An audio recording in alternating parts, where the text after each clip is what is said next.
যদিও আপনারা হাদিসের মধ্যে পাইছেন যে মুনাফিকের আলামত তিনটা, আসলে মুনাফিকের আলামত তিনটা না।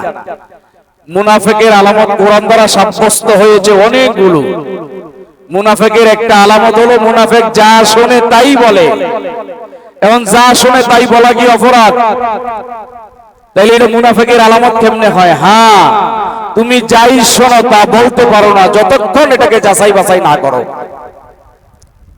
যা শুনবে তা আগে যাচাই বাছাই করবে, সত্য হলে বলবে, মিথ্যা হলে এটা থেকে বিরত থাকবে। যাচাই বাছাই না করে যারা কথা বলে, যা শোনে তাই বলে, এরা হচ্ছে পৃথিবীতে সবচেয়ে বড় মুনাফিক। যা শোনে তাই বলে, বলেন না, যা শোনে যাচাই বাছাই, এটা কি? মুনাফিক। আর এই মুনাফিককে আল্লাহ সতর্ক করেছেন, ইন্নাল মুনাফিকিনা ফিদ দারকিল আসফালি মিনান নার।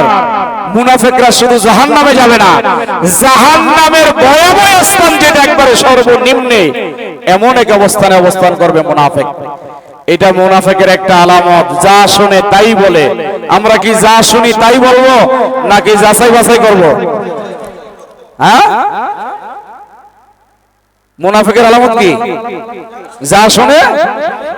মনে রাখবেন, আপনার শত্রু, আপনার কি শত্রু, তার বিরুদ্ধে যদি কোনো কিছু আপনার কাছে বলে, আপনার শত্রু হওয়া সত্ত্বেও আপনি যাচাই বাছাই করতে হবে। আপনার শত্রু হলেও আপনি যাচাই করতে হবে। যা শুনে তাই বলা যাবে না। শত্রুর বিরুদ্ধে কি যা মনে চায় তাই বলা যাবে? যদি এইটাই হয় তাহলে তো আপনি নীতির মধ্যে থাকলেন না, আপনার নীতি নাই। তাই শত্রুর বিরুদ্ধেও যদি কোনো কিছু আসে তা বলা যাবে না। কি করতে হবে? যাচাই বাছাই করা আল্লাহ কোরআনেই বলেছেন। সূরাতুল ফাতহ এর প্রথম আয়াত থেকে দ্বিতীয় আয়াতের অংশ বিশেষ তেলাওয়াত করেছি। সূরা ফাতহার প্রথম আয়াত থেকে দ্বিতীয় আয়াতের অংশ বিশেষ, এরপরে যদি সুযোগ হয়, সময় থাকে, তাহলে সামনের দিকে আমরা এগিয়ে যাব। আমরা যতক্ষণ শুনব ততক্ষণ আল্লাহ আমাদেরকে অন্তরের কান দিয়ে শ্রবণ করার সুযোগ দান করুক। শুনে ভুলে যাওয়া নয়, শুনে কণ্ঠস্থ করে মুখস্থ রেখে জেহেনে ধরে রেখে নিজের জিন্দেগিতে আমলে বাস্তবায়ন করার তৌফিক যেন আল্লাহ আমাদের সকলকে দান করে। আমরা যারা বলবো, যারা শুনবো, উভয়কে আল্লাহ কবুল করে এবং উভয়কে যেন এই দ্বীনের আওয়াজ জাতির সামনে পৌঁছায় দেওয়ার তৌফিক আল্লাহ দান করেন। যে আয়াতে কারিমা আমি তেলাওয়াত করেছি, সেই আয়াতে কারিমার শুরু হচ্ছে, আল্লাহ বলেন, ইন্না ফাতাহনা লাকা ফাতহাম মুবিনা। এই আয়াতে কারিমা নাজিল হওয়ার যে প্রেক্ষাপট, শানে নজুল, নজুলে আয়াত, নজুলে কোরআন, এটার পিছনের যে ধারাবাহিকতা, যে প্রেক্ষাপট, সেটা হলো হুদাবিয়া। হুদাবিয়ার সন্ধি এবং হুদাবিয়ার ময়দান। এটার পিছনের প্রেক্ষাপট অনেক লম্বা, কয়েক ঘন্টা বললেও শেষ করা সম্ভব নয়। আমি শুধু আয়াতে কারিমার সরল সহজ অনুবাদ করে সামান্য একটু ইশারা ইঙ্গিতে বলার চেষ্টা করব। বুঝলে বুঝবাতা, না বুঝলে তেজপাতা। ওয়াজ চলেছে, চলছে, চলবে। যারা হেদায়েত পেয়েছে তাদের কপাল খুলে গেছে, যারা হেদায়েত পেয়েছে ধরে রাখতে পারে নাই তাদের কপাল পড়েছে। অনেক কিছু বলার দরকার, অনেক কিছু জানার দরকার, বুঝার দরকার। বললে বলতেই থাকবো, শুনতেই থাকবেন, লেকিন কামের কাম কিছু হবে না। সেটা পূর্বেও দেখেছি, এখনো দেখতেছি, ভবিষ্যতেও দেখব। কেন হবে না? সেটা রাসূলুল্লাহ ১৫০০ বছর আগে ভবিষ্যৎবাণী করেছেন। কিছু লোকের সামনে আলোচনা করা আর শূকর কুকুরের গলায় মণিমুক্তার মালা পরানো এক সমান বলেছেন রাসূলুল্লাহ, এবং আল্লাহ এই কথা বলেছেন। কিছু মানুষের সামনে আলোচনা করার চেয়ে না করা হাজার গুণ বেস্ট, উত্তম। তারপরেও কিছু মানুষ যেহেতু আমাদের মাঝেই থাকে, তারা শুনে, কিন্তু শোনা পর্যন্তই শেষ, তাদেরকে এই আমলের মধ্যে আর খুঁজে পাওয়া যায় না। তো এই কথাটা আমার নয়, কুরআনুল কারীমেও আল্লাহ বলেছেন, রাসূলুল্লাহ ১৫০০ বছর আগে বলেছেন, কিছু লোক থাকবে তাদের সামনে আলোচনা করা, তাদেরকে আলোচনা শোনানো কুকুর আর শুকুরের গলায় মণিমুক্তা মালা দেওয়ার মতোই সমান। তো তাদের জন্য ওয়াজ করা আর না করা একই সমান, তারা হেদায়েত হবে না। যেটা আমরা মসজিদে প্রবেশ করেই অনুভব করি, আফসোসের সুর বাজতে থাকে, বাজতেই থাকবে। রাসূলুল্লাহ আফসোস করেছিলেন, আফসোস করতে করতে ৬৩ বছর জিন্দেগি শেষ করেছেন। তারপরও এই উম্মত এত হতভাগা কপাল পোড়া যে রাসূলুল্লাহকে বুঝতে এবং চিনতে পারেন নাই।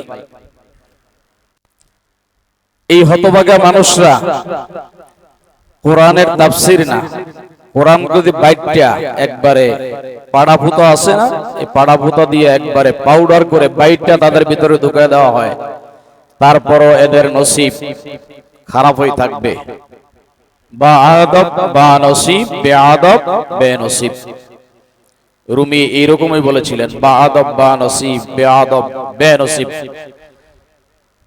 শতবার পড়বে কিন্তু আমল করার ইচ্ছা তাদের মধ্যে থাকবে না, শুধু পড়বে। কি জন্য পড়বে? অন্যের জন্য পড়বে, নিজের জন্য পড়বে না। আমার এই ক্ষুদ্র জীবনে আমি কুরআনুল কারীম ৩০ পারার এমন কোন আয়াত নাই, ৬৬৬৬ আয়াত, এমন কোন আয়াত নাই যেই আয়াতের অনুবাদ আমার দেখা হয় নাই।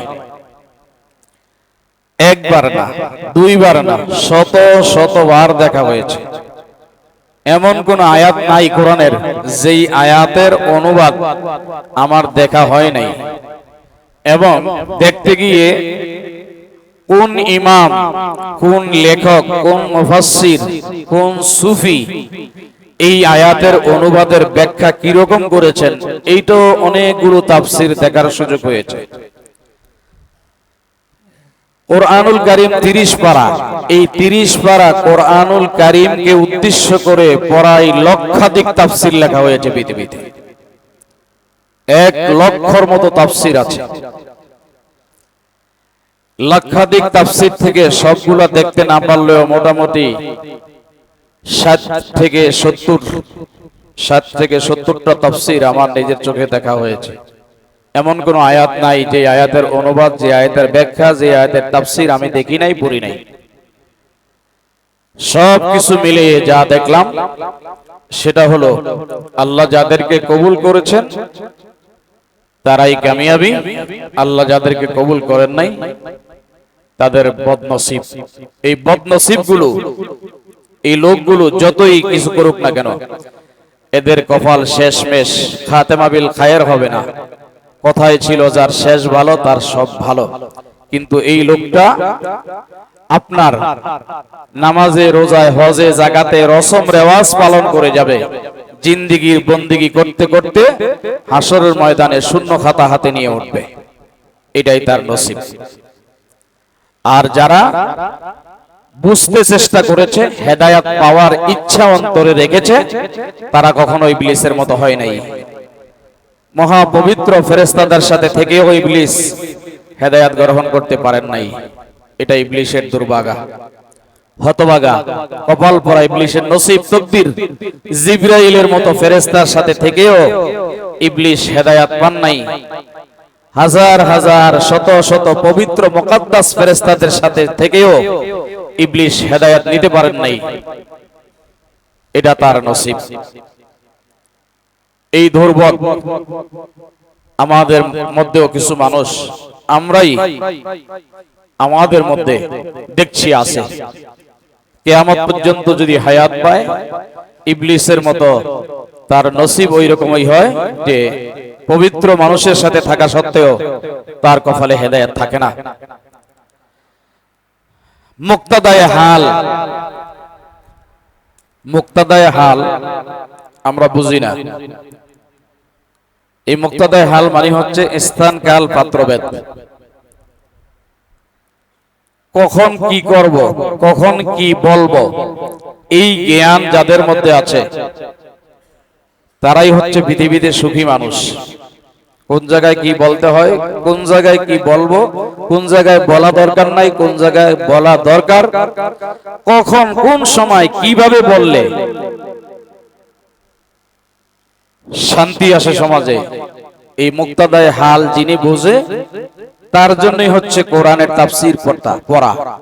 আর যিনি স্থান কাল পাত্রভেদ বুঝে না তার জন্য তাফসীর পড়া হারাম, পড়ার দরকার নেই।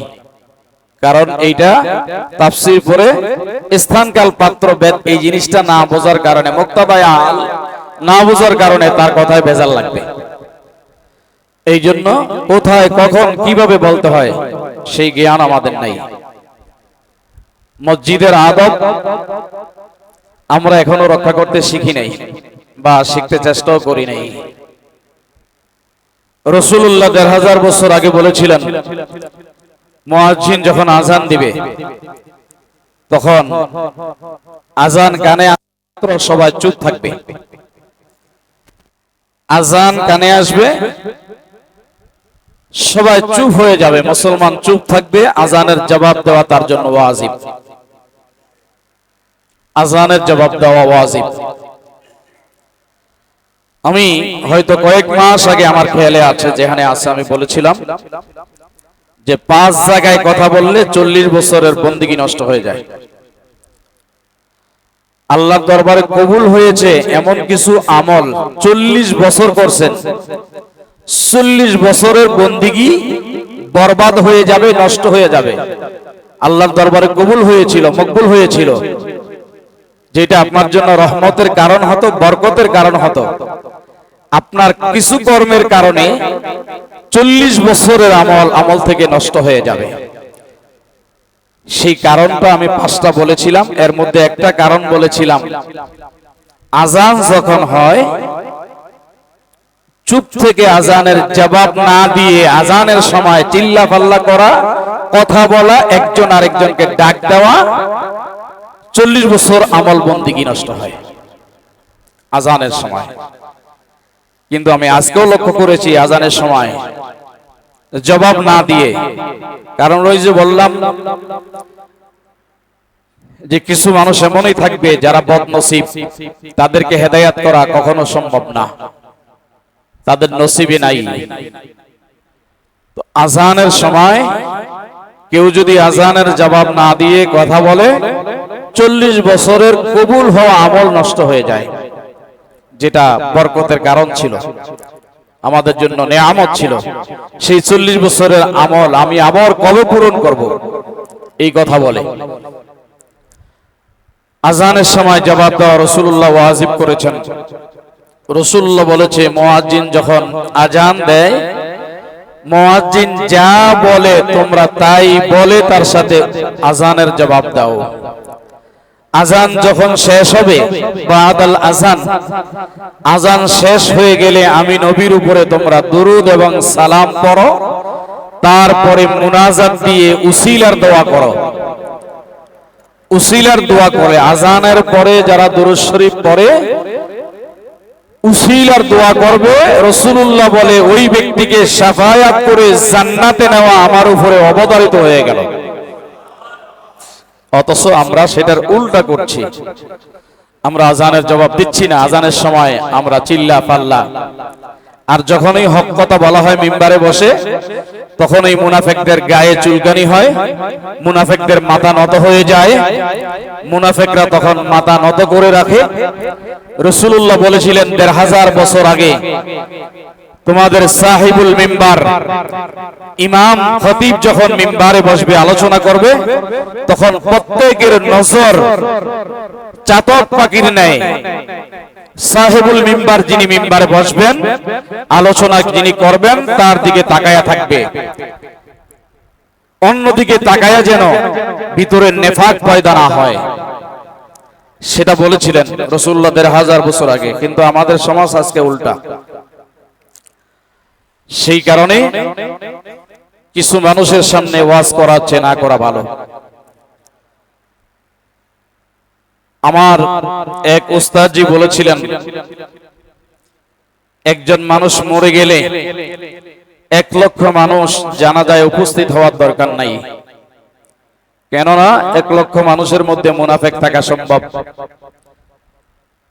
আমার উস্তাদজি বলেছিলেন, আমি যদি মরে যাই আমাকে ৩ জনে জানাজা পড়ে দিও, ১,০০,০০০ মানুষ আমার জানাজায় উপস্থিত হওয়া প্রয়োজন নাই, ১০,০০০ ব্যক্তি আমার দরকার নাই, তোমরা ৩ জন মানুষ আমার জানাজা পড়ে দিও। এই ৩ জনই থাকতে হবে পাক্কা মুমিন। কোন মুনাফিক যেন আমার জানাজায় শরীক না হয়, কোন মুনাফিক যেন আয়েশা সাক্ষী না দেয় যে এই লোক ভালো ছিল, কারণ মুনাফিকের কাছে আমি ভালো হতে চাই না। আমাদের দেশে সমাজ আজকে উল্টে, এমন উল্টা যার জানাজায় মানুষ বেশি হয় মানে মনে করা হয় যে এই লোকটা মনে হয় একবারে জান্নাতের আলা মাকামে গিয়ে বসে আছে, জানাজায় মানুষ বেশি হয়েছে। ১৫০০ বছর আগে রাসূলুল্লাহ এটাই প্রমাণ করেছেন, যেখানে লোক কম সেখানে খাঁটি বেশি, লোক কম পিওর বেশি, লোক বেশি ভেজাল বেশি। কারবালার জমিনে সেটা ইমামে হুসাইনও দেখাইছেন। ইজিদের পক্ষে ২২,০০০ ছিল, ইজিদের কেউ মারা গেলে ২২,০০০ লোক দাঁড়ায় জানাজা পড়তো, আর হুসাইনের পক্ষ থেকে কেউ শহীদ হলে জানাজা পড়ার লোকও থাকতো না। এর মানে এই নয় যে যার জানাজা পড়ার লোক নাই এই ব্যক্তি একবারে বেহক, বরং এই লোকটাই হক, যদিও তার জানাজা পড়ার লোক নাই। ওইদিকে ২২,০০০ জানাজা পড়লেও এটাই বেহক। কোরআন সুন্নাহ সেটাই আমাদেরকে স্পষ্ট করেছেন। এই জন্য হাজারো লোক মসজিদে আসা দরকার নাই, হাজারো লোক নিয়ে জামাত করার ইচ্ছা নাই। মুনাফিক যেগুলো, মুনাফিক বাহিরে থাকাই উচিত, তাদেরকে মসজিদে প্রবেশ করতে দেওয়া এটা আরেকটা নেফাক। রাসূলুল্লাহ মুনাফিকদেরকে গাড় ধরে বের করে দিয়েছিলেন যে মুনাফিক মসজিদে প্রবেশ করতে পারবে না, কারণ এই মুনাফিকরা ১৫০০ বছর আগে যেমন ক্ষতিকারক ছিল, আজকে ১৫০০ বছর পরে তারা তার চেয়ে আরো বেশি ক্ষতিকারক হিসেবে সমাজে প্রতিষ্ঠিত। এই জন্য মুনাফিক সবচেয়ে বড় খতরনাক। এই মুনাফিকরা মসজিদে আসার কোনো প্রয়োজনই নাই। মুনাফিকদের জায়গায় থাকাই ভালো। যেই আয়াতে কারিমা আমি তেলাওয়াত করেছি, এই আয়াতে কারিমা বলার আগে আমি আবারও বলবো, মসজিদের আদব, মসজিদের আদব, আদব রক্ষা করেন, আদব রক্ষা করেন। কপাল খুলবে, নসিব ভালো হবে। বেয়াদব হয়ে না। এটা মাছের বাজার না, এটা মাছের বাজার না, গরুর বাজার না, এটা ধানের বাজার না, এটা সবজির বাজার না, এটা মসজিদ, আল্লাহর ঘর। আল্লাহ নিজে বলেছেন, আল্লাহ নিজে বলেছেন আল মসজিদু বাইতুল্লাহ। প্রত্যেকটা মসজিদ আল্লাহর ঘর বলা হয় সম্মানের কারণে। আল্লাহর ঘরে এসে আল্লাহর কথাই হবে, আল্লাহর ঘরে এসে আল্লাহর বন্ধুদের কথা হবে। এখানে দুনিয়াবি কোনো কথা বলার অধিকার নাই। এই জন্য মসজিদ একটা এমন জায়গা যেটার মধ্যে বরকত রয়েছে। কেমন বরকত? বাহিরে ১ রাকাত নামাজ পড়লে ১ রাকাতেরই সওয়াব হয়, আর মসজিদে ১ রাকাত নামাজ পড়লে ৫০০ রাকাত নামাজের সওয়াব হয়। সেই পবিত্র জায়গায় এসে বেয়াদবি করা, এটা আল্লাহ অধিকার কাউকে দেন নাই। এই জন্য মুনাফিক বাহিরে থাকবেন, কখনো মুনাফিক আসবেন না। মুনাফিকদের কিছু আলামত আমি বলে দিব যে কারা কারা মুনাফিক। তার আচার আচরণে বোঝা যাবে যে কারা মুনাফিক। এই মুনাফিকদের আচার আচরণ বলে দেওয়ার জন্যই আমি এই আয়াতে কারিমা নিয়েছি। সময় একেবারে শেষ, বেলা ডুবে গেছে আমাদের, আর বেশি দূরে নাই। আল্লাহ বলেছেন ইকতারাবা সাআহ, কিয়ামত অতি কাছে, অতি নিকটে, একবারে নিকটে কিয়ামত। বেলা ডুবে গেছে, বেলা আর নাই, সামান্য সময়। এই সময়টুকু যদি আমরা অবহেলা করে কাটাই তাহলে আল্লাহর দরবারে রাসূলের আদালতে জবাবদিহিতা নিশ্চিত করার জন্য দাঁড়ায় আমরা লজ্জিত হব। লজ্জিত যেন না হই।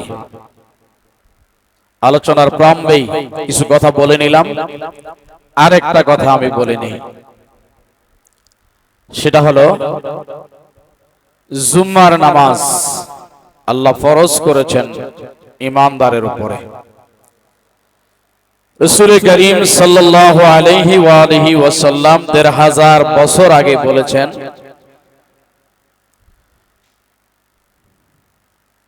যেই ব্যক্তি সর্বপ্রথম জুমার দিনে গোসল করে পবিত্র কাপড় চোপড় পরে আতর গোলাপ মেখে সর্বপ্রথম যিনি মসজিদে এসে উপস্থিত হবেন, সর্বপ্রথম যিনি মসজিদে আসবেন, মসজিদে এসে যিনি নাওয়াইতু আন ইতিকাফ সুন্নাতান বলে নবীজিকে সালাম দিয়ে মসজিদে ঢুকার দোয়া পড়ে মসজিদে যখন প্রবেশ করবে, সাথে সাথে তার আমলের মধ্যে আল্লাহর পক্ষ থেকে রাসূলুল্লাহর সাদকায় একটা উটকে কুরবানি করার সওয়াব হয়ে যাবে।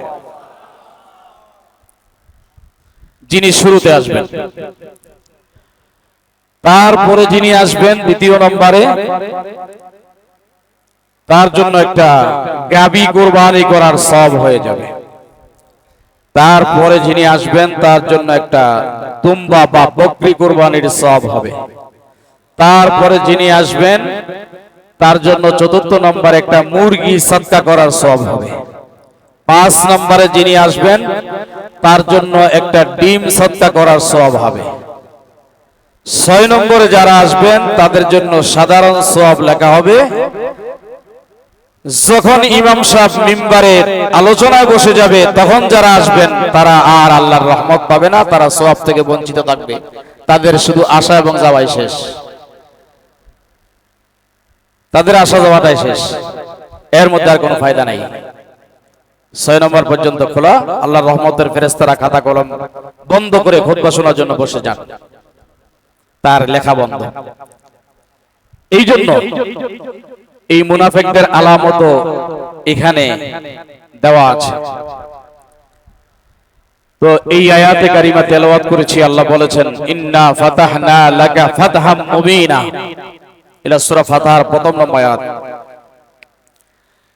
ইন্না ফাতাহনা, নিশ্চয়ই আমি আল্লাহ, হে রাসূল, ইন্না ফাতাহনা লাকা, এখানে গ্রামার লাম হচ্ছে লাকা, কাফের আগে যে লামটা, এই লামটাকে বলা হয় লামে তাআদিল, লামে তাআদিল বলা হয়। আল্লাহ বলেন নিশ্চয়ই আমি আল্লাহ আপনাকে বিজয় দান করেছি। ইয়া রাসূলুল্লাহ, আমি আপনাকে ফাতাহনা লাকা, বিজয় দান করেছি। ফাতাহনা মাজি, আমি আপনাকে দান করেছি বিজয়। বিজয়টা কেমন ছিল? ফাতহাম মুবিনা, এই বিজয়টা কোনো গোপনীয় বিজয় ছিল না, এই বিজয়টা ছিল স্পষ্ট প্রকাশ্য বিজয়। যে বিজয় আমি আল্লাহ আপনার নবীকে দিয়েছি, এটা প্রকাশ্য স্পষ্ট বিজয় আমি আল্লাহ আপনাকে দান করেছি। এই বিজয়টা কি? এই বিজয়টা হলো কুরআনুল কারীমে আল্লাহ বলেন, সূরা ফাতহার ২য় নম্বর আয়াতের মধ্যে এই কথা আল্লাহ স্পষ্ট করেছেন। প্রথম বলেছেন ইন্না ফাতাহনা লাকা ফাতহাম মুবিনা, ইয়া রাসূলুল্লাহ আমি আপনাকে নিশ্চয়ই বিজয় দিয়েছি। ফাতহাম মুবিনা, এই বিজয়টা ছিল প্রকাশ্য বিজয়, স্পষ্ট বিজয়, নির্ভেজাল ভেজালহীন বিজয় আমি আপনাকে দিয়েছি। আর এই বিজয়টা কেন দিলাম? এই বিজয়টা হচ্ছে লিয়াগফিরা লাকাল্লাহ, এই বিজয়টা হচ্ছে হুজুর আমি আল্লাহ আপনাকে বিজয় দিয়েছি, এমন বিজয় যেই বিজয়ের কারণে লিয়াগফিরা লাকাল্লাহ, আমি ক্ষমা করে দিয়েছি, মাফ করে দিয়েছি আপনার মাধ্যমে, আপনার কারণে। ইয়া রাসূলুল্লাহ আমি আপনাকে বিজয় দিলাম প্রকাশ্যে, আর সেই বিজয়ের ফসল, বিজয়ের ফলাফল হচ্ছে লিয়াগফিরা লাকাল্লাহু মা তাকাদ্দামা মিন যামবিকা ওয়া মা তাআখার। ইয়া রাসূলুল্লাহ যেই বিজয় আমি আপনাকে প্রকাশ্যে স্পষ্ট দিয়েছিলাম, সেই বিজয়ের কারণে এমন ফল হয়েছে যেই ফসলটা লিয়াগফিরা লাকাল্লাহু আমি ক্ষমা করে দিয়েছি, মাফ করে দিয়েছি আপনার কারণে, আপনার মাধ্যমে। আপনার পূর্বে যারা ছিল, আপনার পরে যারা আসবে, আপনার পূর্ববর্তী উম্মত এবং আপনার পরবর্তী সকল উম্মতকে এই বিজয়ের মাধ্যমে আমি আল্লাহ আপনার কারণে মাফ করে দিয়েছি। আমি তাদেরকে মাফ করতাম না, একটা কারণে মাফ করছি, সেটা আপনি আছেন তাদের মাঝে, আপনার কারণে আমি তাদেরকে মাফ করে দিয়েছি। শুধু মাফ করেছেন এই কথা বলেন নাই, যে আপনার মাধ্যমে, আপনার কারণে আমি তাদেরকে, আপনার পূর্ববর্তী এবং পরবর্তী সকলকে ক্ষমা করে দিয়েছি, মাফ করে দিয়েছি। এরপরে বলেছে ওয়ায়ুতিম্মা নি'মাতাহু আলাইকা ওয়া ইয়াহদিকা সিরাতাম মুস্তাকিমা। হুজুর আমি আপনার কারণে, আপনার মাধ্যমে তাদেরকে মাফ করে দিয়েছি তো দিয়েছি, তাদের সব মাফ করে আমি আল্লাহ আপনার মাধ্যমে তাদেরকে নেয়ামত দ্বারা পরিপূর্ণ করে দিয়েছি। আল্লাহ আমাদেরকে নেয়ামত দ্বারা পূর্ণ করেছেন। এই নেয়ামতের ব্যাখ্যা কি? তাফসীরে বুরহান এই নেয়ামতের ব্যাখ্যা লিখছে ওয়াতিম্মা নি'মাতাহু আলাইক। হুজুর আমি আপনাকে নেয়ামত দিয়ে পূর্ণ করেছি, আপনার মাধ্যমে তাদেরকেও নেয়ামত দিয়ে পূর্ণ করেছি। এই নেয়ামত কি? বলে এই নেয়ামত হচ্ছে বেলায়াতে আলী। এই নেয়ামত হচ্ছে বেলায়াতে আলী। এই নেয়ামত হচ্ছে তাহারাতে ফাতেমা। এই নেয়ামত হচ্ছে সাখাতে হাসান। এই নেয়ামত হচ্ছে শাহাদাতে হুসাইন। এই নেয়ামত দিয়েছি আপনার কারণে, যে নিয়ামত গুলো পূর্ণ করেছি। ওয়াতিম্মা নি'মাতাহু আলাইক, এই নিয়ামত হচ্ছে বেলায়াতে আলী, মাওলা আলীর বেলায়াত, তাহারাতে ফাতেমা, মৌলাই হযরতে সাইয়্যিদা ফাতেমার পবিত্রতা, এবং মাওলা হাসানের দান, এবং মাওলা হুসাইনের শাহাদাত। এই নিয়ামত দ্বারা আমি পূর্ণ করেছি, এবং এই নিয়ামতের মাধ্যমে আমি আপনার কারণে আপনার উম্মতদেরকে সিরাতাল মুস্তাকিমের উপরে, যেটা সঠিক সরল পথ, সেই পথের উপরে আমি আল্লাহ মজবুত করে দিয়েছি তাদেরকে। কিভাবে মজবুত করেছেন? আল্লাহ বলেছেন 3 নম্বর আয়াতে ওয়ায়ানসুরাকাল্লাহু নাসরান আজিজা। আল্লাহ বলেন ওয়ায়ানসুরাকাল্লাহু নাসরান আজিজা। আল্লাহ বলেন আমি আল্লাহ বলিষ্ঠভাবে, শক্তভাবে, মজবুতভাবে, প্রবল, আমি আল্লাহ খুব কঠোরভাবে আমি আমার বান্দাদেরকে সেই সময় সাহায্য করেছিলাম যেই সময় আমার বান্দারা চতুর্দিক দিক বিদিক ছুটাছুটি করছিল, কি করবে অস্থির হয়ে গিয়েছিল, পেরেশান হয়ে গিয়েছিল।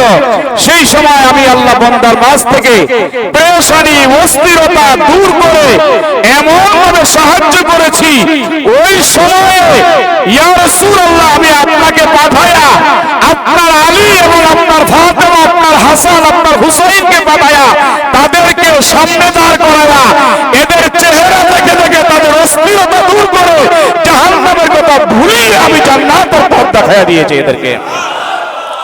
এটা ছিল আমার বলিষ্ঠ সাহায্য, আমি আল্লাহ সাহায্য করেছিলাম তোমাদেরকে। কিন্তু তোমরা সেই সাহায্য পেয়ে অবশেষে তাদের কাছ থেকে মুখ ফিরিয়ে নিয়েছো। যেই জাহান্নামের দরজা থেকে তোমাদেরকে আমি ফিরিয়ে নিয়ে আসছিলাম, তোমরা আবার সেই জাহান্নামের দিকে ফিরে যাচ্ছ। এরপরে আল্লাহ বলেছেন 4 নম্বর আয়াতের মধ্যে, হুয়াল্লাযী আনজালাস সাকিনাতা ফি কুলুবিল মুমিনিন। আল্লাহ বলে দিলেন তিনি আল্লাহ। আল্লাহ এবার নিজের পরিচয় দিচ্ছেন। এতক্ষণ তার হাবিবের শান এবং তার হাবিবের আহলে বাইতের শান তুলে সূরা ফাতহার মধ্যে, এরপরে আল্লাহ পাক নিজের পরিচয় দিয়ে শুরু করছেন, হুয়াল্লাযী আনজালাস সাকিনাতা। আল্লাহ বলেন তিনি আল্লাহ যিনি আনজালা নাজিল করেছেন। কি নাজিল করেছেন? সাকিনা। সাকিনা মানে হচ্ছে প্রশান্তি। আল্লাহ প্রশান্তি নাজিল করলেন ফি কুলুবিল মুমিনিন, মুমিনদের হৃদয়ের মধ্যে। যারা মুমিন ছিলেন মুমিনদের দিলের মধ্যে আল্লাহ সাকিনা প্রশান্তি নাজিল করলেন। কেন নাজিল করলেন? লিয়াসদাদু ঈমানা মা ঈমানিহিম, যাতে করে মুমিনরা এই প্রশান্ত পেশ কলবের মধ্যে সাকিনা পেয়ে তারা যেন ঈমানদারদের সাথে তাদের ঈমানকে যোগ করে নিতে পারে, ঈমানদারদের সাথে তাদের ঈমানকে বৃদ্ধি করে নিতে পারে। এই আয়াতের মধ্যে ঈমান আর মা ঈমানিহিম বলেছে ঈমানদারদের সাথে ঈমানকে যোগ করে নিতে পারে, ঈমানকে বৃদ্ধি করে নিতে পারে। এখন ঈমানদার কারা?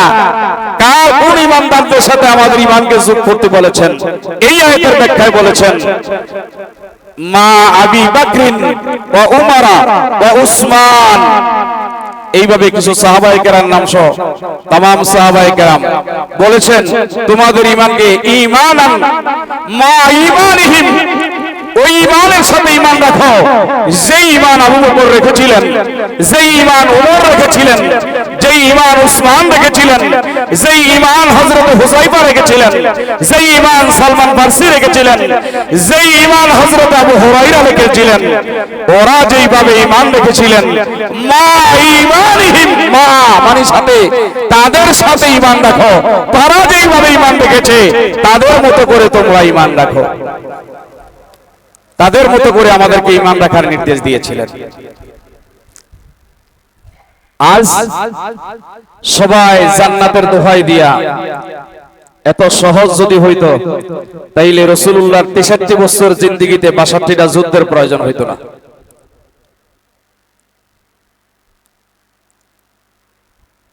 এত সহজ হইলে রাসূলুল্লাহ 63টা যুদ্ধে শরীক হইতেন না, বদরের যুদ্ধ হইতো না, সেখানে 70 জন সাহাবী শাহাদাত বরণ করতেন না, উহুদের জমিনে 70 জন সাহাবী শহীদ বরণ করতেন না, খায়বরের জমিনে শাহাদাত বরণ করলেন। 63 বছর জিন্দেগিতে 62টা যুদ্ধ, অসংখ্য সাহাবায়ে কেরাম শহীদ হয়েছেন, খোদ রাসূলুল্লাহর দান মোবারক শহীদ হয়েছেন। যদি আমাদের মতো হতেন তাইলে আর দান শহীদ হতো না। সাহাবায়ে কেরাম হানজালার মতো ব্যক্তি শহীদ হতেন না। এই জন্য ঈমানদার আমি তাকেই মনে করি, শুধু আমার মনের আশা এটা নয়, আমি বলি এটা নয়, রাসূলুল্লাহ এটাই বলেছেন, যখন যে সময় ডাক আসে, যখন যেই সময় ডাক আসে, ওই ডাকে যিনি হাজির হতে পারে তিনি মুমিন। ওই ডাক যিনি অপেক্ষা করে তিনি মুমিন হতে পারেন নাই। যদিও হাজার নামাজি, যদিও রোজাদার, যদিও হাজি, যদিও গাজী, তিনি মুমিন হতে পারেন নাই। যখন যে সময় ডাক আসে, এই আয়াতে মা ঈমানান মা ঈমানিহিম, ওদের মতো বলেছিল ওরা যেইভাবে। তাই হানজালা বিবাহ করেছেন আজকেই বাসর ঘরে আছেন, স্ত্রীর বিছানায় ছিলেন, ডাক এসেছে, স্ত্রীর উপর থেকে নেমে চলে গেছেন। এটা ছিল ঈমানের শাহাদাত, এটাই ঈমানের শাহাদাত ছিল। স্ত্রীর উপর থেকে চলে গেছেন, আর পুরস্কারটাও আল্লাহ এমন ভাবে দিবেন, সেটা আল্লাহ কোরআনে বলেছেন, সূরা আনফালের মধ্যে আছে, সূরা তাওবার মধ্যে আছে। এখানেও আল্লাহ বলেছেন ওয়ালিল্লাহি জুনুদুস সামাওয়াত ওয়াল আরদি ওয়া কানা আল্লাহু আলিমান হাকিমা। আসমান জমিনের মধ্যে আল্লাহ অসংখ্য ফেরেশতা সেনাবাহিনী রাখছেন, সৈন্যবাহিনী। তাদের কাজ কি ছিল? হানজালার মতো ব্যক্তি স্ত্রীকে ফেলে রেখে আজকে বিবাহ করেছেন, আজকেই বাসর ঘর, স্ত্রীর উপর থেকে উঠে যখন হানজালার মতো ব্যক্তি উহুদের ময়দানে চলে গেছেন, ফরজ গোসল করার অপেক্ষা করেন নাই, চলে গেছেন, সেখানে রাসূলুল্লাহর মহব্বতে শাহাদাত বরণ করেছেন। ওয়ালিল্লাহি জুনুদুস সামাওয়াতি ওয়াল আরদ, আসমান জমিনের মধ্যে আল্লাহ যেই সৈন্যবাহিনী রেখেছেন, তাদের কাজ ওইটাই ছিল রাসূলুল্লাহর গোলামকে উহুদের জমিন থেকে ধরে নিয়ে চতুর্থ আসমানে কাউসারের পানি দিয়ে গোসল করায়া, কাউসারের পানি দিয়ে গোসল করায়া রাসূলুল্লাহর গোলামকে সম্মান সহ জান্নাত থেকে কাপড়ের কাপড় পরায়া দুনিয়ার জমিনে প্রেরণ করা। এটা ছিল সেই আশিকের রাসূলদের ইতিহাস, ওনাদের সিরাত, ওনাদের বৈশিষ্ট্য, ওনাদের তাবিয়ত, ওনাদের খাসলত, ওনাদের এই গোলামিয়াতের মধ্যে এই নিয়ম, এই নীতি ছিল। এই জন্য বলেছে ঈমানান মা ঈমানিহিম, ওদের মতোই তোদের ঈমানদার হতে হবে। ওদের মতো যখন না হবি, জিন্দেগি ভর সেজদায় পড়ে থাকবি, ওই সেজদা তোর আসমানে বুঝবে না। আল্লাহ এটা বলে রাখছেন। এরপর আল্লাহ ক্লিয়ার করে দিচ্ছেন, লিউদখিলাল মুমিনিনা ওয়াল মুমিনাত জান্নাতিন তাজরি মিন তাহতিহাল আনহার খালিদিনা ফিহা ওয়া ইউকাফফিরু আনহুম সাইয়্যাতিহিম ওয়া কানা যালিকা ইনদাল্লাহি ফাওজান আযীমা। যারা ওদের মতো, অর্থাৎ আবু বকর, ওমর, উসমান, সাহাবায়ে কেরামের মতো ঈমান যারা রেখেছেন, যখন যে সময় ডেকেছেন সেই সময়ে হাজিরা দিয়েছেন। যখন যে সময় বুঝেন তো, হিজরতের রাতে যখন যে সময়,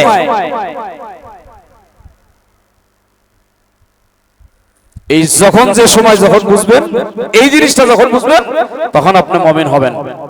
যখন যে সময় বলছেন, কোনো ওজর নাই, কোনো আপত্তি নাই।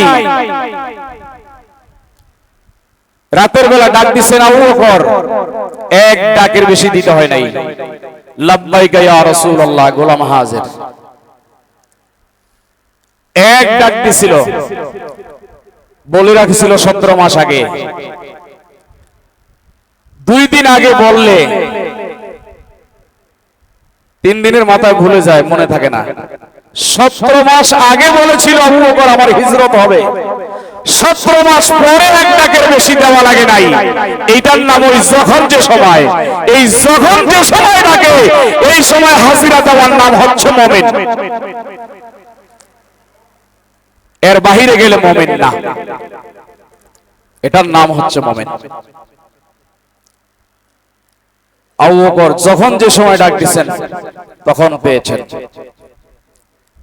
তাবুকের যুদ্ধের ব্যাপারে একই কথা হয়েছে। এই জন্য আল্লাহ বলেছে, হুজুর আমি আপনাকে বিজয় দিয়েছি। এই বিজয় কি কি আল্লাহ পুরা সূরার মধ্যে বিস্তারিত তুলে ধরেছেন। আল্লাহ বলেছেন, এই শান্তি, এই প্রশান্তি যাদের দিলের মধ্যে নসিব হয়েছে, ওই সমস্ত মুমিন এবং নারী, মুমিন পুরুষ এবং মুমিন নারীদেরকে আল্লাহ পাক সরাসরি জান্নাতে প্রবেশ করাবেন, সরাসরি জান্নাতে প্রবেশ করাবেন। শুধু জান্নাতে প্রবেশ করাবেন এমন নয়, অনেক লম্বা কথা, বললে অনেক সময় লাগবে। এরপরে আল্লাহ এই আয়াতের পরে 6 নম্বর আয়াতে বলছেন, ওয়ায়ুআযযিবাল মুনাফিকিনা ওয়াল মুনাফিকাত। মুনাফিকদের আচার আচরণ তুলে ধরেছেন আল্লাহ সুন্দর করে। কারা মুনাফিক, এই মুনাফিকের কারণ কি, কেমনে মুনাফিক হয়, কি কারণে মুনাফিক, এই মুনাফিকদের কথা বহু তুলে ধরেছেন, যা আজকে আমাদের মধ্যে এখনো দেখা যায়। এই জন্য আমাদের অন্তর থেকে নেফাকি সরাইতে হবে।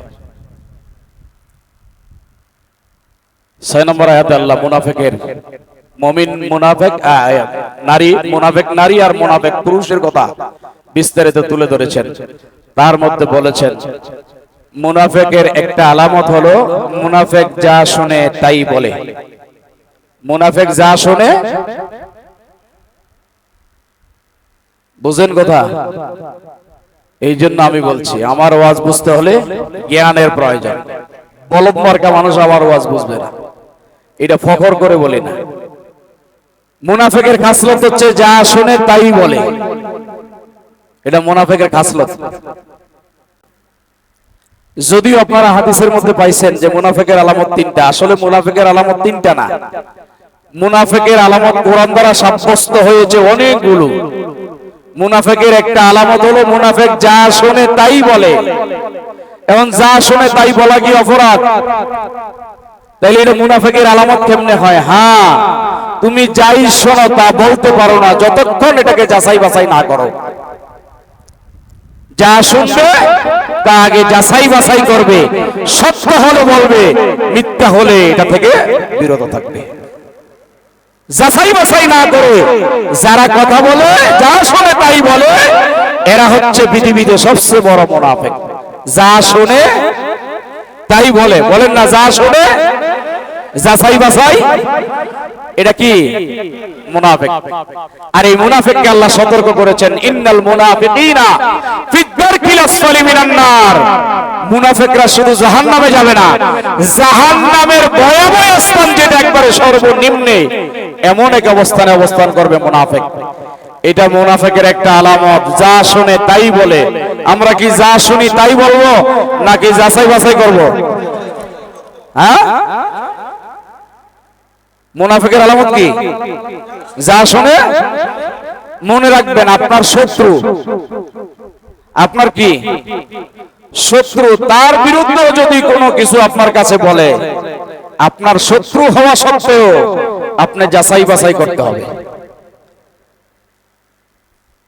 আপনার শত্রু হলেও আপনি যাচাই করতে হবে। যা শুনে তাই বলা যাবে না। শত্রুর বিরুদ্ধে কি যা মনে চায় তাই বলা যাবে? যদি এইটাই হয় তাহলে তো আপনি নীতির মধ্যে থাকলেন না, আপনার নীতি নাই। তাই শত্রুর বিরুদ্ধে যদি কোনো কিছু আসে তা বলা যাবে না। কি করতে হবে? যাচাই বাছাই করা আল্লাহ কোরআনেই বলেছেন। আল্লাহ আমাদেরকে এই সমস্ত নেফাকি থেকে হেফাজত করুক। জোরে বলেন আমিন। এই আয়াতের ব্যাখ্যায় আরেকটা আয়াত, আরেকটা হাদিস আমি আপনাদেরকে শোনায় শেষ করব। सबसे आला आला सबसे बाला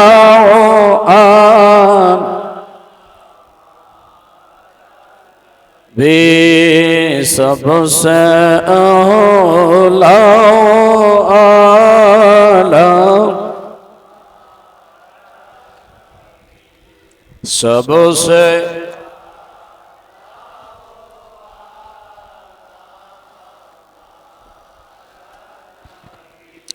बज में आकर का शाम तेरो जाहू बज में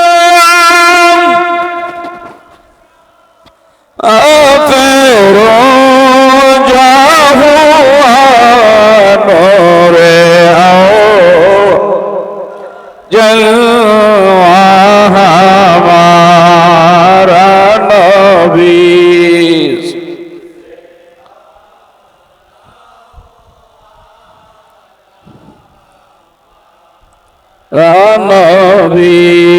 सबसे बाला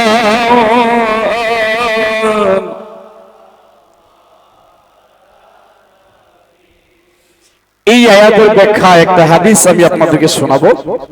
আল্লাহ বলছিলেন যে ওয়ুতিম্মা নি'মাতাহু আলাইক, যে নিয়ামত দ্বারা পূর্ণ করেছেন সেই নিয়ামত হচ্ছে বেলায়াতে আলী, তাহারাতে ফাতেমা, সাখাওয়াতে হাসান, শাহাদাতে হুসাইন। এই আয়াতের ব্যাখ্যায় একটা হাদিস তাফসীরে আস-সুদুকের মধ্যে আসছে। তাফসীরে আস-সুদুক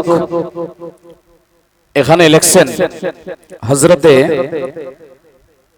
আব্দুল্লাহ রাদিয়াল্লাহু তাআলা আনহু, তিনি ছিলেন ইমাম আলী রেজা আলাইহিস সালাম ওনার শাহজাদা।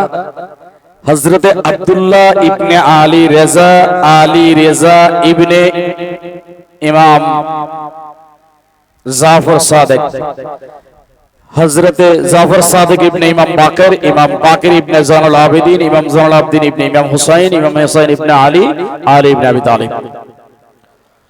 হযরত আব্দুল্লাহ রাদিয়াল্লাহু তাআলা আনহু তিনি হাদিসটা বর্ণনা করেন তাফসীরে আস-সুদুকের মধ্যে। তিনি বলেন রাসূল করিম সাল্লাল্লাহু আলাইহি ওয়া আলিহি ওয়াসাল্লাম ওয়ুতিম্মা নি'মাতাহু আলাইক, আল্লাহ নবীকে নিয়ামত দ্বারা পূর্ণ করেছেন। এই নিয়ামতের ব্যাখ্যা বলতে গিয়ে বলেন রাসূল করিম সাল্লাল্লাহু আলাইহি ওয়া আলিহি ওয়াসাল্লাম ইরশাদ করেন, তিনি বলতেছেন যেই ব্যক্তি মাওলায়ে কায়নাত মাওলা আলীর ফজিলত লিখবে, এই লেখা যতদিন পর্যন্ত পৃথিবীতে থাকবে। এটা বলার আগে আমি আরেকটু কথা বলি, শুনেন। এই হাদিসের মধ্যেই আছে রাসূল করিম সাল্লাল্লাহু আলাইহি ওয়াসাল্লাম বলেন যে আল্লাহ পাক আমাদের এই পৃথিবী, এই জগতের বাহিরে বিশাল বড় এক সবুজ রঙের পাহাড় সৃষ্টি করেছেন। কত বড় পাহাড়? এইরকম 13 লক্ষ পৃথিবী।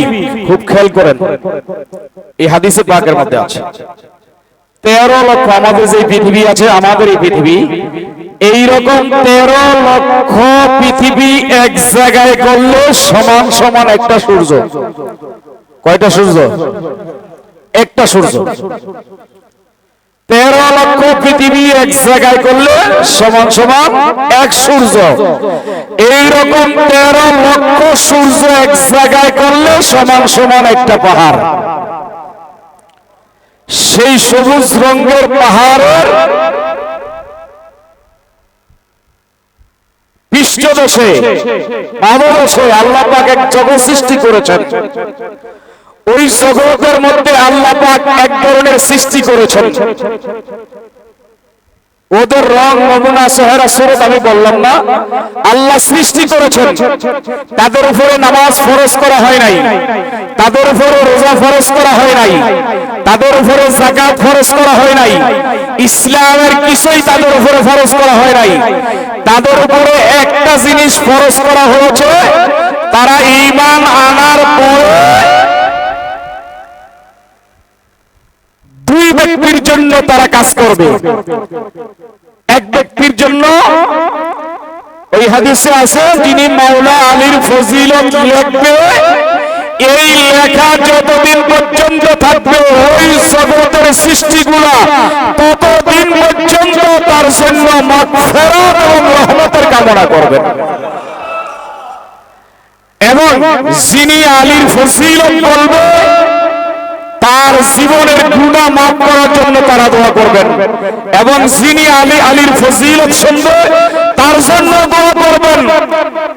আর চতুর্থ হচ্ছে দুইজন ব্যক্তির উপরে লানত বর্ষণ করবেন তারা। যিনি আলীর ফজিলত লেখে তার জন্য মাগফিরাতের দোয়া করবেন, যিনি আলীর ফজিলত বলে তার জন্য মাগফিরাতের দোয়া করবেন, যিনি আলীর ফজিলত শুনে তার জন্য মাগফিরাতের দোয়া করবেন। আর এক ব্যক্তির জন্য তিনারা সেখান থেকে লানত দিবেন। অভিশাপ দিবেন।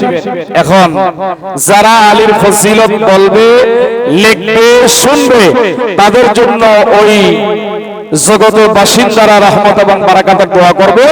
আর রাসূলুল্লাহ বলেছে তাদের দোয়া এক সেকেন্ডের জন্য মিস হয় না। তারা এমন ভাবে দোয়া করে, তাদের দোয়া প্রতিটা মুহূর্তে মুহূর্তে আমার আরশে কবুল হয়।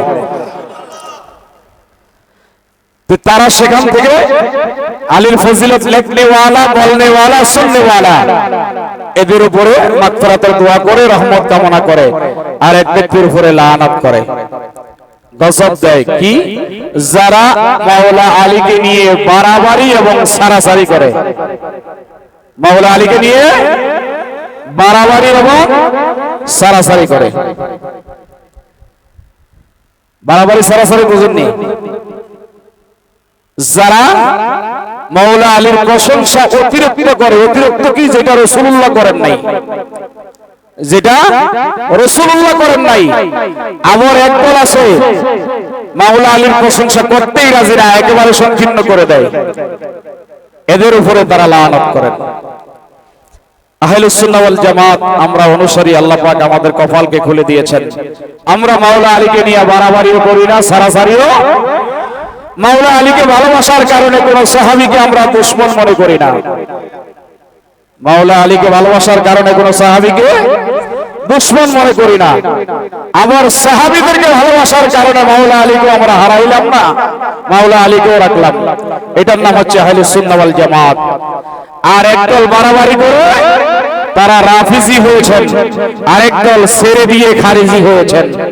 আমরা খারিজিও না, আমরা রাফিজিও না, আমরা আহলে সুন্নাহ ওয়াল জামাত। মনে রাখবেন, পৃথিবীতে বড় বড় যত ইমাম আছে সবাই সুন্নি ছিলেন, কেউ রাফিজি এবং খারিজি নাই। ইমাম বুখারীর কথা বলবেন, সুন্নি। ইমাম মুসলিমের কথা বলবেন, সুন্নি। ইমাম তিরমিজির কথা বলবেন, ইমাম আবু দাউদের কথা বলবেন, সুন্নি। ইমাম শাফির কথা বলবেন, সুন্নি। ইমাম মালিকের কথা বলবেন, সুন্নি।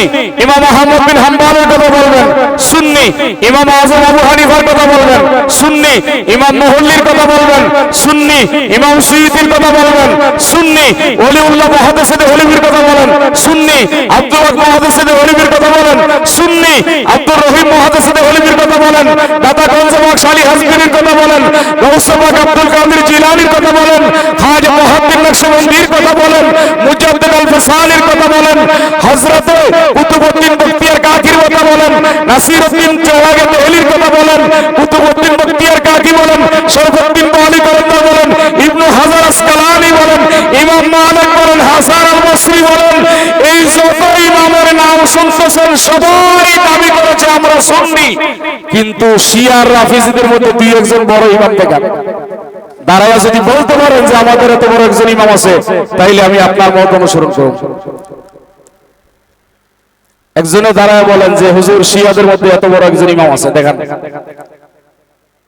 কিয়ামত হয়ে যাবে, পারবেন না দেখাইতে। খারিজিদের মধ্যে এরকম একজন বড় ইমাম দেখান। আমি তো সুন্নি জামাত থেকে কয়েকজনের নাম বললাম, এরকম হাজারো নাম বলে সবাই সুন্নি। শিয়াদের মধ্যে কয়জন আছে দেখান। তাইলে সেই দলের মধ্যে ইমাম নাই, সেই দল কি সহি হতে পারে? হ্যাঁ, এই জন্য আমরা বাড়াবাড়ির মধ্যেও নাই, সারাসারির মধ্যেও নাই। আমরা আহলে বাইতের মহব্বত করি, লেকিন সাহাবীদের দুশমনি করি না। আবার সাহাবীদেরকে মহব্বত করি, আহলে বাইতকে আমরা ছাড়তে পারি না। এই সমন্বয়ের কারণে আমরা সুন্নি। তাদের কোনো ইমামই নাই। একজন ১৫০০ বছর রাসূলুল্লাহর যুগ থেকে আজকের এই দিন পর্যন্ত একজন ইমাম দেখান, এই শিয়াদের আর রাফিজি কারিজিদের।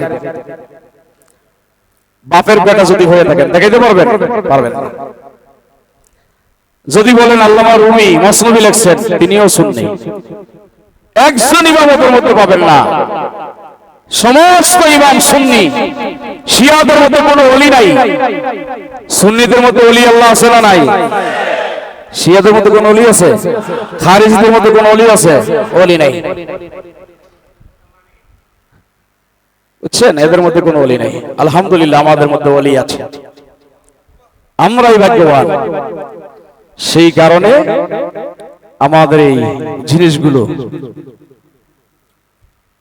আমরা ধরে রেখেছি। ১৫০০ বছরের ইতিহাস। গাউসে পাকের কিতাব বুনিয়াতুত তালিবিন বলে দেখেন, ইমাম গাজ্জালির মতো ব্যক্তি যাকে চিনে না এমন কোন মানুষ নাই। আজকে বিজ্ঞানরা পর্যন্ত ইমাম গাজ্জালিকে নিয়ে রিসার্চ করেন। বিজ্ঞান, খ্রিস্টানরা ইমাম গাজ্জালিকে নিয়ে পিএইচডি করেন, ডক্টরেট করেন।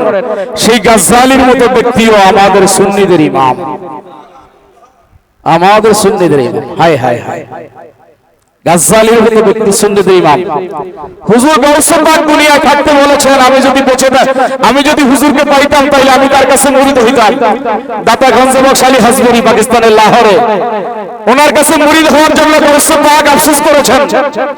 গাউসে পাক যার কাছে মুরিদ হইতে চাইলেন, এত বড় একজন ইমাম, কাশফুল মাহজুবের লেখক, এই কাশফুল মাহজুবের লেখক দাতা গঞ্জে বক্স আলী হাজবরি, তিনিও কাশফুল মাহজুবে লেখেন আমরা সুন্নি, তিনারা আমাদের সুন্নি ইমাম। আমি তখন আপনার দলকে আমি সহি বলবো, দুই একজন ইমামের নাম বলেন, কোন ইমাম আপনার দলে আছে, আপনার এই ইমামের মধ্যে আছে? খুঁজে পাবেন না, কিয়ামতের আগেও পাবেন না।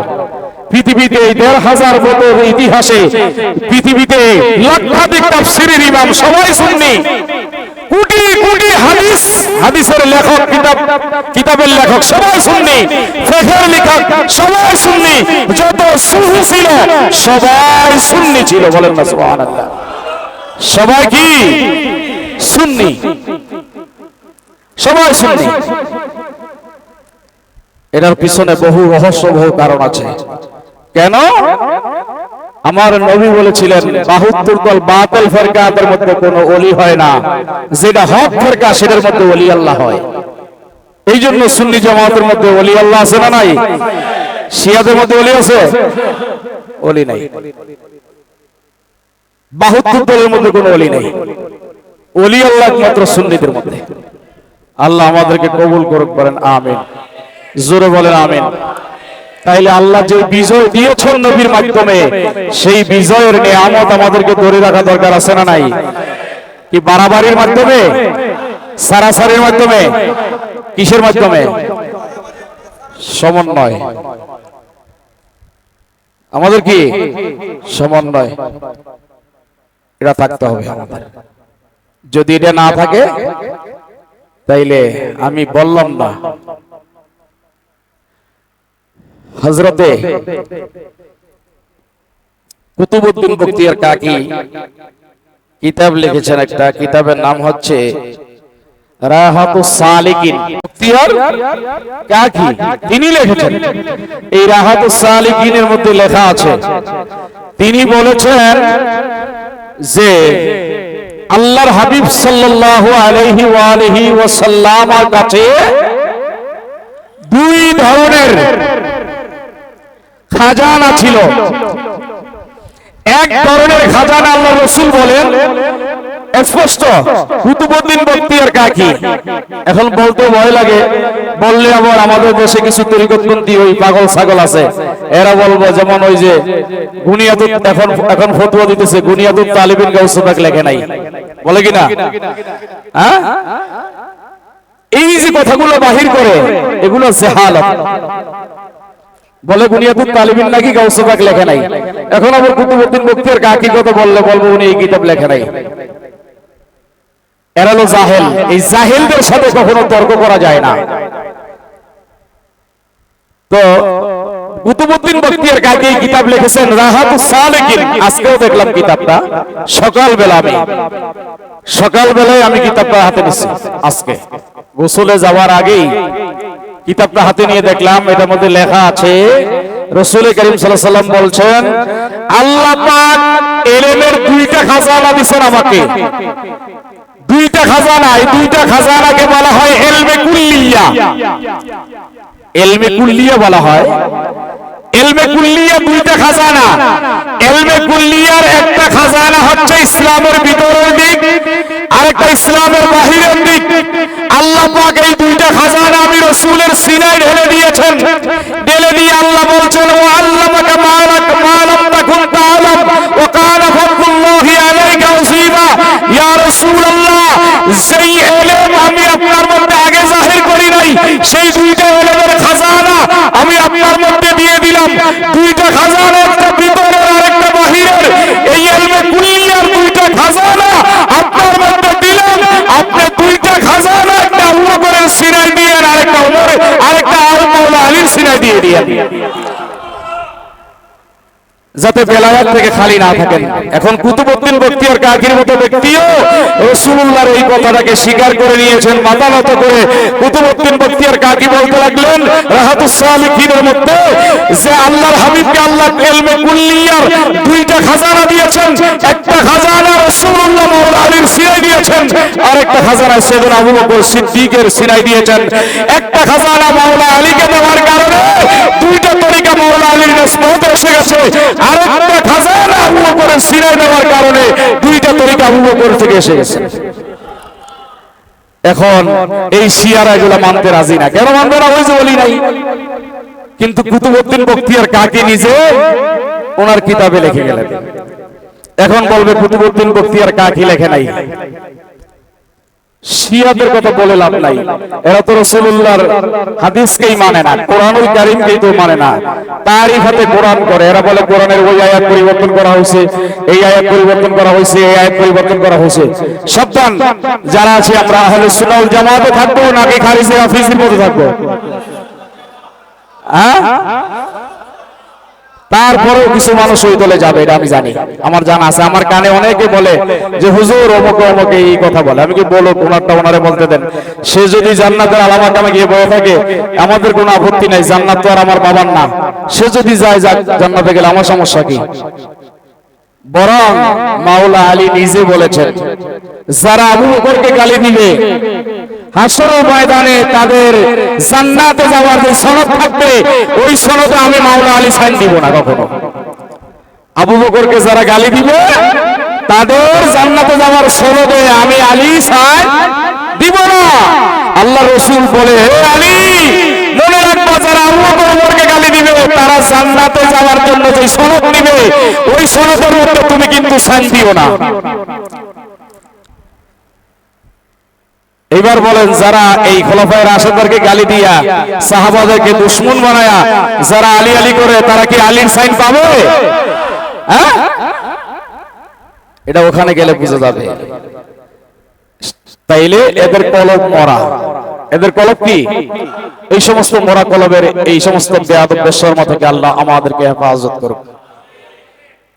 এরপরে এই হাদিস সালিকের মধ্যে কুতুবউদ্দিন বখতিয়ার কাকি লিখতে লিখতে লেখেন যে বাগদাদের মধ্যে একজন দরবেশকে বাদশার দরবারে ধরে নেওয়া হয়েছে।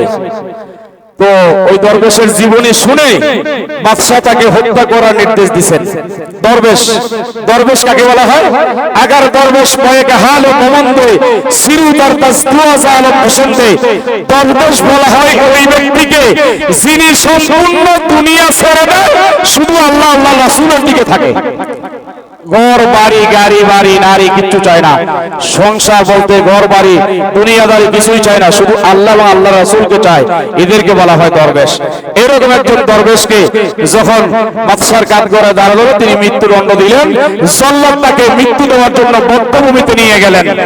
নিয়ম ছিল বাদশার ওই সময়, যে ওই বাদশা নাসিরউদ্দিনের আমলে নিয়ম ছিল যে কাউকে মৃত্যুদণ্ড দিলে হত্যা করার জন্য জল্লাদ যখন বদ্ধভূমিতে নিয়ে যেত, তখন তাকে কাবা কেবলামুখী করে মুখ করানো হতো। কেবলার দিকে করে তাকে কল্লা আলাদা করা হতো, শিরচ্ছেদ করা হতো। ওই ব্যক্তিকে শিরচ্ছেদ করার জন্য জল্লাদ বারবার কাবার দিকে ঘুরায়, ওই কাবার দিকে অন্যদিকে ফিরে যায়, বারবার কাবার দিকে ঘুরায়, অন্যদিকে ফিরে যায়। তো এটা জল্লাদ বিরক্ত হয়ে বলল, বেটা তোমাকে আমি শিরচ্ছেদ করবো, বাদশার হুকুম, তোমাকে মৃত্যুদণ্ড দেওয়া হয়েছে, তুমি তো কাবার দিকে মুখ করবো না, আমি তোমাকে শিরচ্ছেদ করতে পারছি না। ওই দরবেশ বলল, তোমার কাজ তুমি করো, আমার মুখ যেদিকে মনে চায় সেদিকে থাকুক। তো তাকে বাদশার দরবারে নিয়ে যাওয়া হলো যে হুজুর, আমরা তাকে হত্যা করতে বলছেন, আমরা হত্যা করতে চাচ্ছি বদ্ধভূমিতে নিয়ে, কিন্তু কেবলামুখী করা সত্ত্বেও আমরা কেবলার দিকে মুখ করি আর এই লোকটা অন্যদিকে ফিরে যায়। বলল, এই দরবেশ তোমার কারণ কি? বলে, তোমরা তোমাদের কেবলা ফলো করো, আমি আমার কেবলা ফলো করি। বলে, তোমার কেবলা কোনটা? আমার কেবলা হলো আমার পীর মুর্শিদের বাড়ি। আমার কেবলা আমার পীর মুর্শিদের বাড়ি। পরে ওই দরবেশকে ওই বাদশাহ মৃত্যুদণ্ড লাগাম করে দিলেন, মাফ করে দিলেন, খাজা খুসর খালাস করে দিলেন। তো জল্লাদ জিজ্ঞেস করলো, হুজুর এত প্রমাণাদি নিয়ে মৃত্যুদণ্ড দিলেন, এরপরে আবার তাকে খালাস করে দিলেন, কারণ কি? খালাস করে দিলাম হচ্ছে তিনি তার কেবলার উপর পরিপূর্ণ আকীদা রাখার কারণে, তার কেবলার প্রতি তার যে বিশ্বাস, একতা, এককভাবে ইখলাস এত বেশি যে তার কেবলা ছাড়া কিছু বোঝে না, বিশ্বাসের কারণে তার মাফ করে দিয়েছে। এই জন্য বিশ্বাসের কারণে হাসর ময়দানে আল্লাহ মাফ করবে। আল্লাহ আমাদেরকে হেফাজত করুক। তো এই মুনাফিক যেন মসজিদে না আসে, এটা আমার ঘোষণা। কোন মুনাফিক আসতে পারবে না এখানে। মুনাফিক আমরা চাই না, কারণ মুনাফিকের পাশে দাঁড়ায় নামাজ পড়লে এটা আমাদের জন্য খাতরা।